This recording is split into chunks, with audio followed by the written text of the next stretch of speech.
Have you ever felt trapped inside your own thoughts? Like your mind is a restless sea that never calms down? If so, you're not alone. Let me tell you a story that might just change how you see things. In a small village, nestled between quiet forests and rivers, lived a young man named Elias. At 26, he was kind and intelligent, but he was completely entangled in his own mind. He worried about everything, what he'd done, what he hadn't done, what people thought of him. His mind was a constant storm, and nothing, not even the beautiful nature around him, could bring him a moment of peace. He tried everything: meditation, reading self-help books, talking to friends, but the relentless noise in his head just wouldn't stop. One morning, while walking down a familiar road, Elias crossed paths with an old traveler. The man carried a simple backpack and had a look of profound peace about him, as if nothing in the world could shake his calm.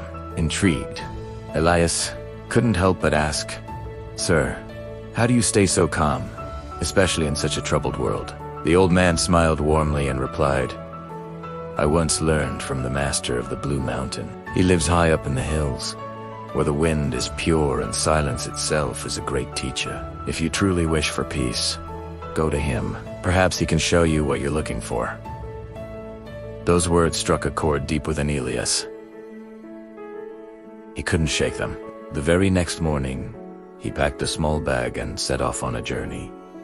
He walked for hours, which turned into days. He climbed steep, winding trails, waded through cold rivers, and slept under a blanket of stars. The journey itself was a challenge, pushing him to his limits. Finally, after what felt like an eternity, he reached the summit of the mountain. There, he found a small, humble cabin, and sitting quietly on a rock in front of it was the master-on old man with eyes as calm and still as a mountain lake. Elias approached him, his heart pounding with a mix of exhaustion and hope.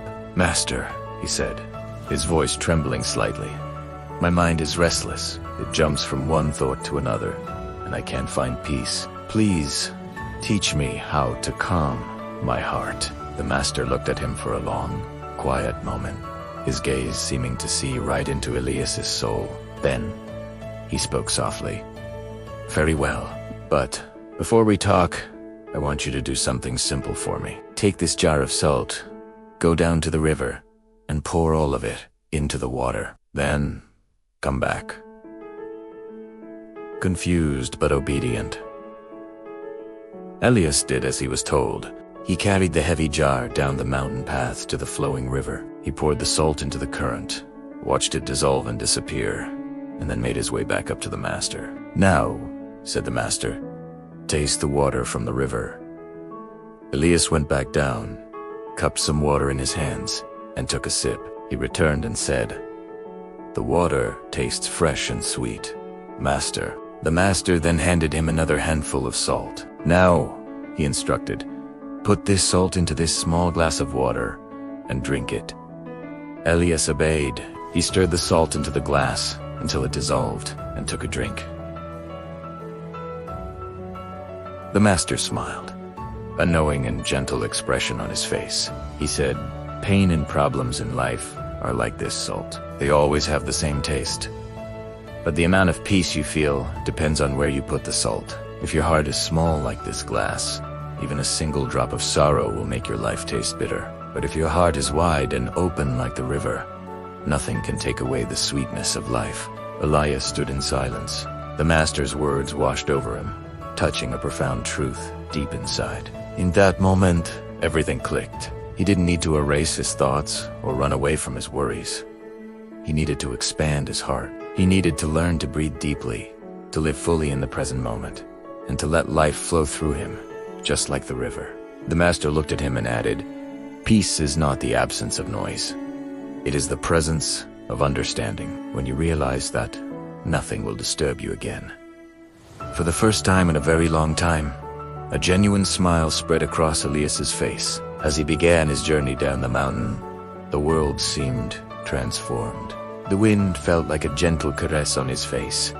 The birds' songs were clearer, and the sunlight felt warmer on his skin. He knew that the world hadn't changed at all, but he had changed inside. From that day on, Elias lived with an open heart, always remembering the master's timeless wisdom. Make your heart a river, and life will never taste bitter again. I hope this story brought a little bit of peace to your day. The peace we seek isn't in a distant place. It's already within us, waiting to be discovered. If you enjoyed this, please give this video a like and share it with someone who might need to hear this message today. And don't forget to subscribe to our channel for more inspiring stories like this one. Thank you for watching, and until next time, remember to be kind to your mind.